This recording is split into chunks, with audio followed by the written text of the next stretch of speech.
Right has become an epidemic of exhibitionists. Right-wing trolls sidle up to people on TV, the internet, and in person pretending that they want a reasoned discussion. When they've got your attention, they open their trench coats to show off their firm pointy little truths, anticipating your reaction.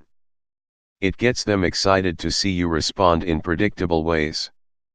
They have themselves a little trollgasm, proving to themselves once again that they've found the formula for flummoxing everyone always. We react predictably, either with tolerance in the name of civility, gut fury, or by walking away in disgust. The troll exhibitionists are prepared for everything we serve up. That's what their formula is all about. They pretend it's about high-minded principles and policy, but, of course it isn't. It's a formula for faking invincibility, the same bag of cheap tricks Trump uses. They're Trump wannabes.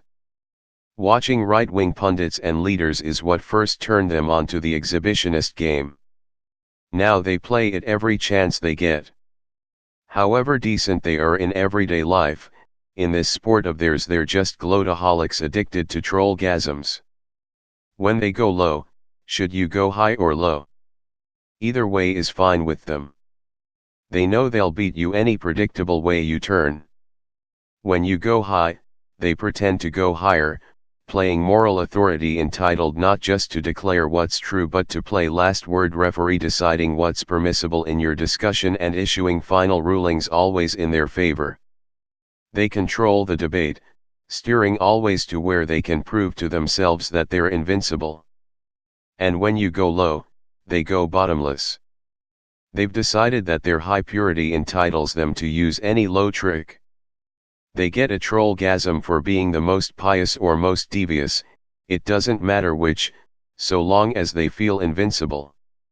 Their might makes right makes might makes right makes. They play high priests presiding over an anything goes, dog-eat-dog world, where all that matters is cunning, the lowest dogs pretending to uphold the highest moral standards. No need to be consistent so long as they're on top. That's their formula for faking invincibility. They'll pull out of their butts whatever moral principle they never live by and beat you with it long enough that you're disoriented, sputtering, flailing, or fleeing reliably as clockwork. If you don't fight back, you're a liberal wimp, a loser. If you do fight back, you're hysterical and whiny. They know you'll back down eventually and they'll reign triumphant, legends in their own minds. Leftists will enable them, counseling you not to fight back, to walk away, or they play lazy judge, declaring a pox on both your houses for argon. Shame on you for shaming people. Negativity is a no-no, they say hypocritically. They judge you for judging people. They'll counsel you to take the high road, and if you lose, just take refuge in your pious failure. On the left these days, we debate whether to be civil or uncivil, self-controlling or gut-reacting in response. That's the wrong debate for our times. We're in the political equivalent of anything goes mixed martial arts, and you're bringing predictable Tai Chi or karate. The debate should be about how to surprise them, not whether to be gentle or harsh. Technically, news means two things: what's true and what's surprising. Mostly it's the latter. Your predictable responses are not newsworthy. Time to search for something new, especially in one-to-one interaction. You've got to flummox the exhibitionist troll. It's not easy, since the whole point of their formula is besting you no matter what you serve up. Still, it's not impossible once you recognize that their MO is engineered only to beat predictable leftist responses. So try something new, in other words surprising. Disorient them with some response they aren't prepared for, something that shakes them out of their gloataholic ecstasy.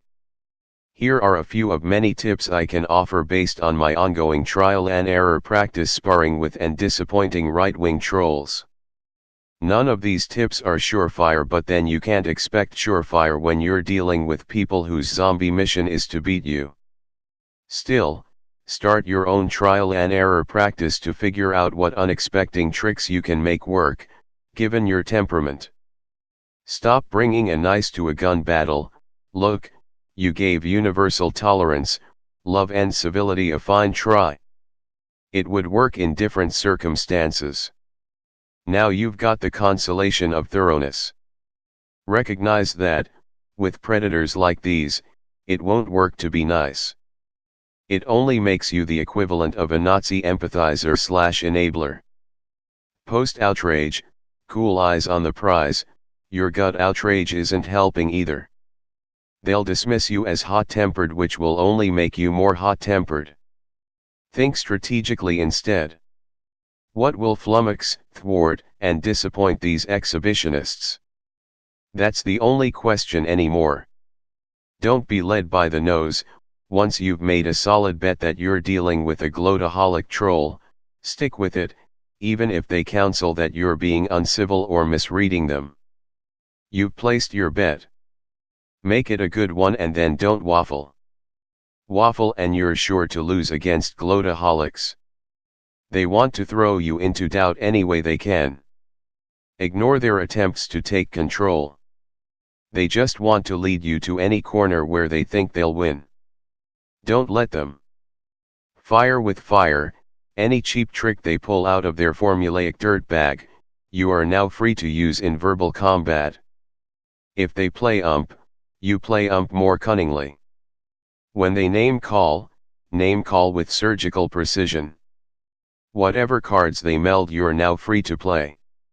Sure, an eye for an eye leaves the whole world blind, but you going high when these guys go bottomless just speeds up the blinding process. You may come out feeling like you need a shower to clean off the mudslinging you just did. Feel it, but don't share it with them or you're dead. Better yet, don't mean everything you say. Like fighters in mixed martial arts, they don't really hate each other yet they don't show kindness in the ring. Spiderweb them. Ever notice how when someone accuses you of being defensive there's really nothing you can do that won't affirm the accusation? Silence, consent, or denial, makes the accusation stick. Such accusations are like spider webs. The more you fight them, the more they stick to you. There are other spider webs, for example, it's not all about you, I'm not saying it is. Spider webbing can be cruel, but it has its place, especially when dealing with gloataholics whose sole purpose is to ensnare you. Ensnare them first. Look for spiderwebs to entrap them, and actually, it's easy. Call them on their defensiveness, that all they ever do is deflect challenges. When they deny it, say there he goes again. And do it relentlessly. Here's more on spider webbing. Talk past them, fight them with an audience looking on, and then demean them by talking past them to the audience. See what he did there? They love an audience since they're Trump and Hannity wannabes. They want you to interview them as though they're authorities. You can play the audience to your advantage, not theirs. Relentless audacity.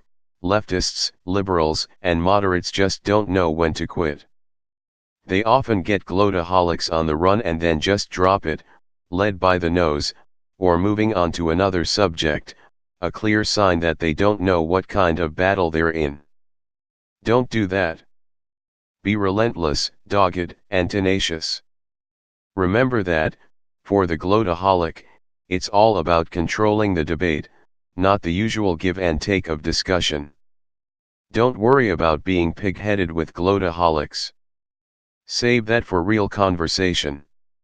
Since they're being proudly pig-headed, you have to out-pig-head them. When you challenge them, they'll always try to pivot or deflect. Pose the same challenge again. And again and again. When you're ready to change the subject because they're still pivoting and deflecting, don't just move on. Mark their failure to deal with your challenge. See that? I've asked 4 times, and he still won't answer, proof that he's only saying I know you are, but what am I? To which he'll say, I know you are, and what am I? Say. See? Again. Okay, moving on, show them that you can outmaneuver them till kingdom come. You'll be surprised how quickly they back down. Really, they're only prepared to fight predictable responses. Eurecommitmento receptivity will get us all killed. There's nothing more callous than distrusting the trustworthy, but there's nothing more dangerous than trusting the untrustworthy. Psychologists know better than to ask psychopaths, really? Do you mean it? To do so is to enable them, to play right into their dangerous hands. Returning receptivity to someone who just pretends to be receptive dooms you. So does moderation with gloataholic exhibitionist trolls. America had a nice long run during which we could be both civil and honest, or live and let live with peoples whose behavior we didn't really have to live with. Now that behavior is encroaching and fast. George Bernard Shaw said, "Never fight with a pig. You'll just get dirty and the pig likes it," but it turns out you can never say never. There will be pigs you'll have to fight. You will get dirty, but there's no alternative. If you have to get dirty, at least fight to win and make sure the pig doesn't like it. In this crisis we need to learn at long last how to fight to win, which means transcending both our old moral niceties, and our predictable gut outrage. It's time to explore together how to trump the gloataholic, exhibitionist, tantrum-plickin' trolls by any means necessary. The question now is how to be strategically fierce enough to flummox them while there's still time. They've got the guns, but we could have much better rhetorical ammo, if we just put our minds to it and stop pussyfooting around as though our guts already know how to react. Up your game.